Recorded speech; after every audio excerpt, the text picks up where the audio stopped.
Okay, Assalamualaikum warahmatullahi wabarakatuh, and a very good morning, everyone. Today, I am going to continue with the remaining topic of chapter number 2, and that is what is not an argument. Okay, basically, you won't be seeing me, but this is me explaining about this topic, and just listen to my lecture as well as concentrate on this slide. Yeah. Okay. Before we talk about what is not an argument, let us talk what is regarded as an argument. So there are two conditions here. Number one, it is a group of two or more statements. And number two, one statement, that is, if you, let's say you have two statements, one of them acts as a conclusion and is supported by another statement, or um, the premise is supporting the conclusion.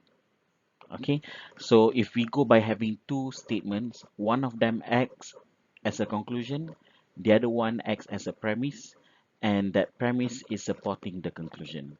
And therefore, the whole two statements is considered as an argument. So that is the basic condition in order for us to identify what is an argument. However, there are also a few non-argumentative discourse, which I believe, which are believed to be not argument at all, or they are not considered as argument. So let us start with the first one. Number one is a report. So a report is simply to convey information about a subject. So as simple as it is, a report is just something that you report. You are merely stating or restating facts, or you are merely restating events.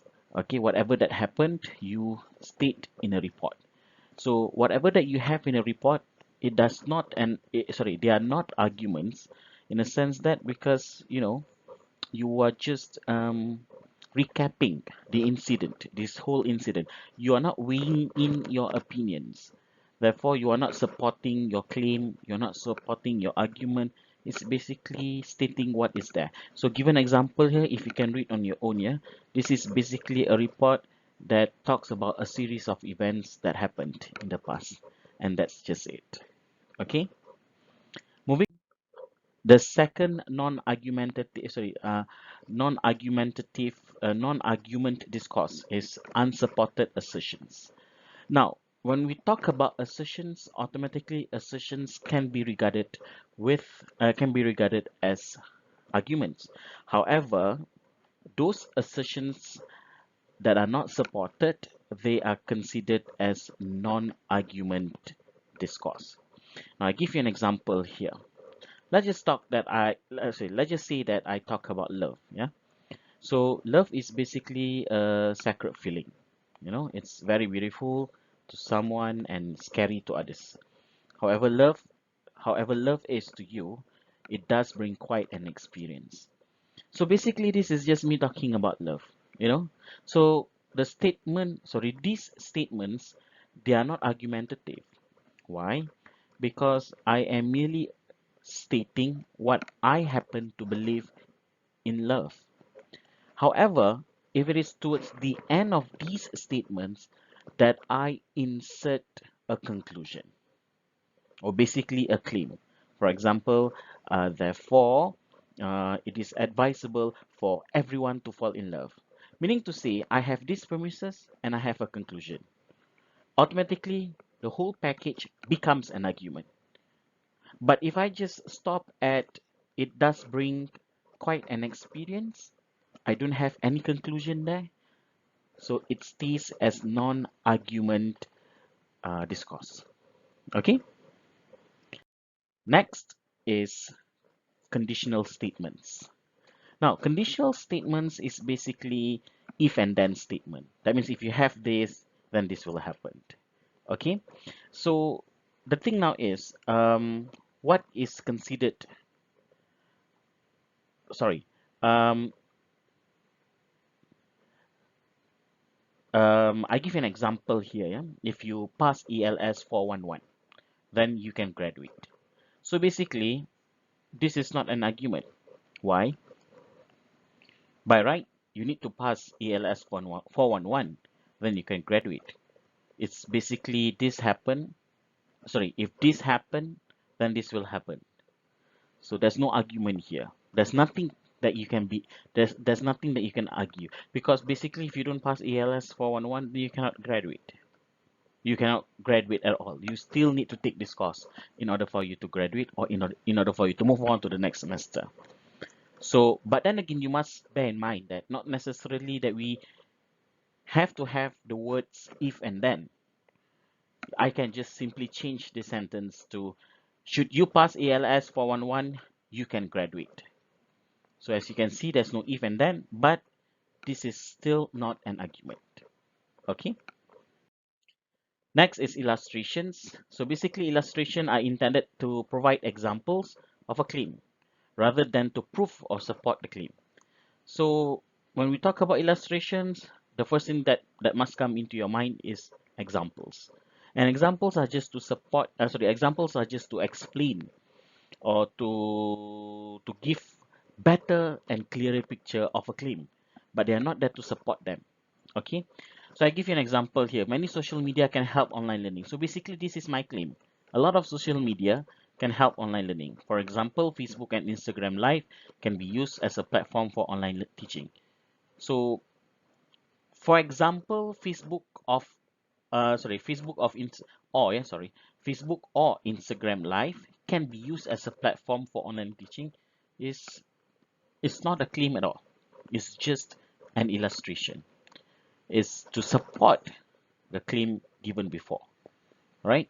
So they are just examples. And explanations is also considered non-argument. Why? Because it is to show why something is the case and not to prove that that is the case. You know, for example, um, as you can see, I have the word because here. And normally when we talk about explanations, you are telling or giving people the reasons to it. The car broke down. Why? Because of a flat tire. Simple as that. Because of a flat tire. And there's no argument here because you can see that you cannot move the car, or your car cannot cannot be driven because it's a flat tire, because of the flat tire. All right. Okay.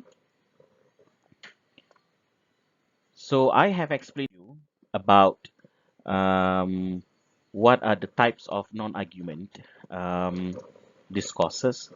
And there are also tests that we can actually run in order to differentiate between arguments and explanations.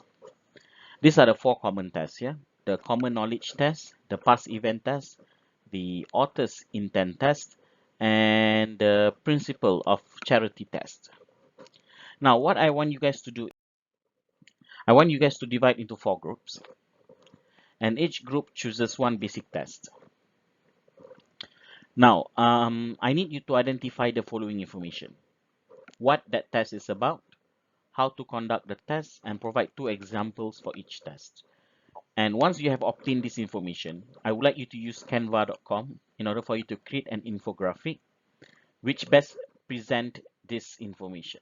That means you need to organize your infographic. But in your infographic, you must have all these three. And where to get this information?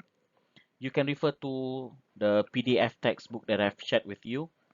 Uh, Try to find the information. It is towards the end of chapter number 2. Yeah.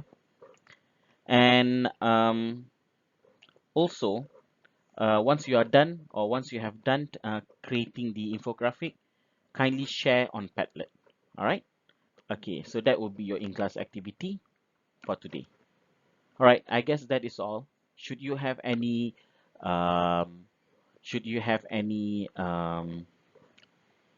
questions to ask, you can always ask me in the WhatsApp group. Thank you. Assalamualaikum.